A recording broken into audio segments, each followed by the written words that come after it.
What's up with the crazy thoughts in your ex's mind? My name is Coach Adrian, love and relationship coach, here to provide you with guidance on what's going on with your ex after the breakup. Many times during coaching sessions, individuals reach out to me trying to understand why their ex have said certain things or why their ex are acting a certain way.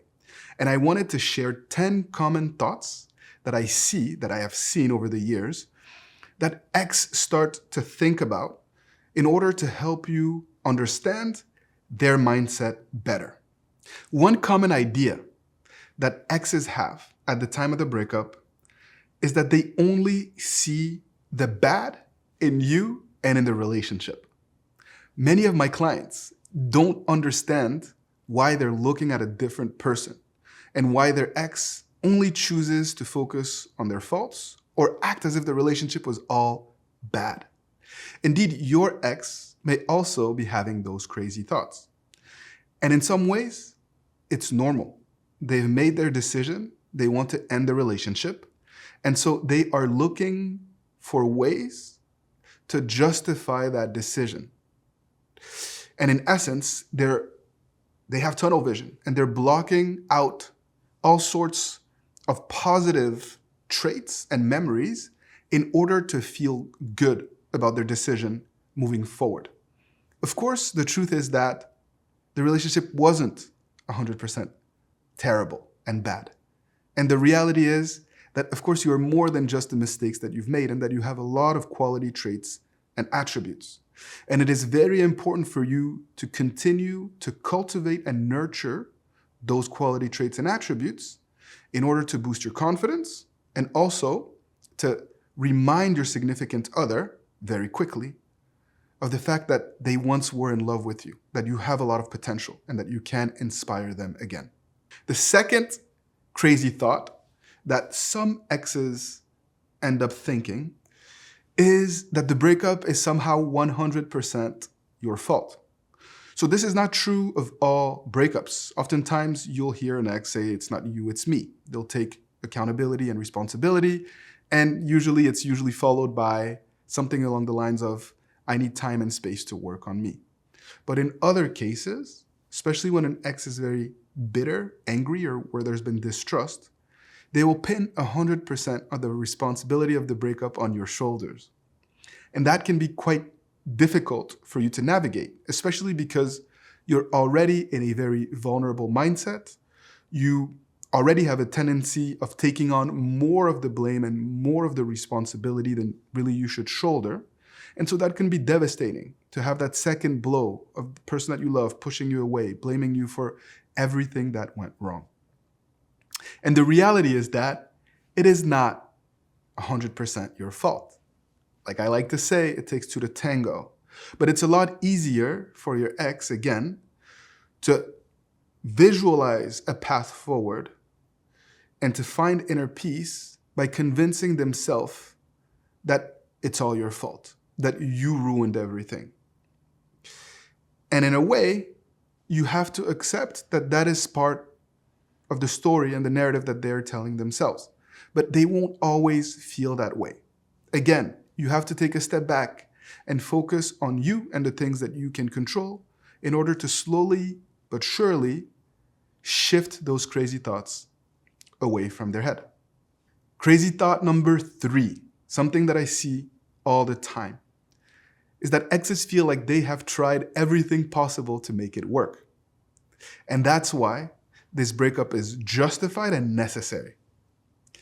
A lot of times, it is true that exes have tried. They've communicated and conveyed certain things to you, and you simply quite didn't understand until it was too late. But the reality is that they have not tried everything possible to make it work, because if you are able to grow and if you are able to evolve, if they had been a little bit more patient, or if they're willing to have an open mind, now that something has shifted in you, the reality is that a new and improved relationship is possible because growth is always possible. Crazy thought number 4. Your ex think that they will be 100% happy or happier without you. Again, This links back to this concept of overvaluing what we don't yet possess. The grass is greener, taking what we have for granted. Of course, if you got to this point, your ex was not happy. Perhaps it was due to the fact that you started to settle, you didn't make them feel valued, or perhaps it's something that's linked to something outside of the relationship. But either way, they depended on you in ways that perhaps they don't yet quite grasp or understand. And so my experience is that, yes, perhaps they can move forward and move on and be happy, but they won't necessarily be 100% happier without you, especially if you do what you have to do to grow and to turn crisis into opportunity. Crazy thought number 5. Your ex is convinced that they know you and that you can't change. Of course, your ex does know you and they have some understanding of what you're about. They've seen your habits, they've seen your shortcomings, and they've seen what you could be at your best. But the reality is that something magical often happens after a breakup. Individuals are forced to truly look at themselves in the mirror. A light bulb goes off, and suddenly you're able to connect the dots. You're really able to understand what your ex's needs are, what their frustrations were, how deep they felt those things. And you are now in a different mindset and you have a different disposition. And so, yes, you are capable of changing, and they will have to come to terms with the fact that you are not the person that you were during the relationship and at the time of the breakup. Crazy thought number 6. Many exes are convinced that they will never regret their decision to break up. They are a prisoner of the moment. They're looking at past actions. They're looking at your behaviors at the time of the breakup. And they're convinced that not only is this for the best, but that everything will be fine and dandy for them afterwards. But the reality is that if you are able to turn crisis into opportunity, to grow and to evolve into the person that they always wanted you to be, the odds are that they will regret their decision. The odds are that they will be afraid to lose you, that they will be afraid that you have jumped into a new relationship with someone else. But at this time, they're blind to that potential reality. And that's okay, because you're going to continue to focus on what you can control. Another crazy thought, and sometimes that is a subconscious thought, is that they feel like you will always be there to want them.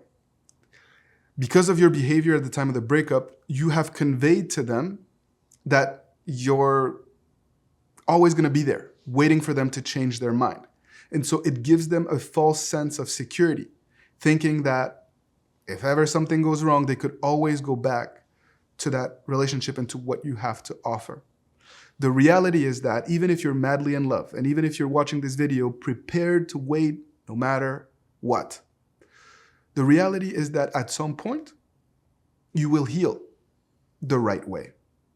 And you may not put them on the same pedestal that you have been putting them on, because that pedestal is not a good thing. And at some point, you may also not want to be with them. And so they may lose you, if not now, later on in the process. And that is a healthy thing. Even if your goal is to get them back, even if you're convinced that this is the right person for you, we need to be able to convey to them that you're not going to just be sitting there waiting for them to come back. Which leads me to my next crazy thought that exes have that I see all the time in coaching sessions. Oftentimes, an ex wants to have their cake and eat it too. They want their freedom, they want their happiness, they want their independence. But at the same time, they want that reassurance and that validation, that friendship and that connection that they value. And so it is very difficult to have it both ways. It is a crazy thought to expect that that will be a sustainable dynamic. And that can be very hurtful for you. And that's why it's very important for you to know how to set those healthy boundaries to create a new and improved relationship. And I tell you how to do this in my free training that you can access in the link below. The 9th crazy thought that exes often have is that they think that you guys can't be happy together. And oftentimes that's what leads to the breakup. But the reality is that individuals can change, dynamics can evolve, and they can be happy if they work on themselves and give you a chance to also meet their needs. And that is the beauty of this process. The beauty of this process is being able to lay the right foundations in order to create a new and improved relationship where both of you can flourish. And although your ex doesn't believe that you can be happy, there are steps that you can take to convey that to them, directly and indirectly. Finally, the last crazy thought, the 10th thought that I wanted to talk about is one that we've briefly touched on before. This thinking that they need to be single in order to work on themselves. A lot of times, individuals that are in their 20s and 30s often use that as an excuse for the breakup, growing pains. And the reality is that you don't need to be single to work on yourself. What would all of the married people around the world do if that was the case? Would we be stuck, not able to improve as a person, as a potential partner, as a husband? Of course, it's not the case. It is also linked to this false notion that more independence, more freedom means more happiness. No, the reality is that relationships can be a protection against our ego and a protection to help us to continue to grow and to evolve into the individuals that we are destined to be. So I wanted to share these crazy thoughts that many exes have in order to help you make sense of these thoughts, for you not to overreact, to try to prove or disprove some of the things that they may be conveying to you. Ultimately, this process is about you fighting the good fight, you working on the things that you can control, and you reaching your goals. If you're able to do that, naturally and organically, those crazy thoughts will start to vanish, to disappear. And your significant other will start to invest in you and in this process of creating a new and improved relationship. Again, if you'd like to take it a step further and learn how to go about going through those changes, I really encourage you to check out my free training that is accessible in the description. I thank you for your time, for your trust, and see you again soon for more tips and advice.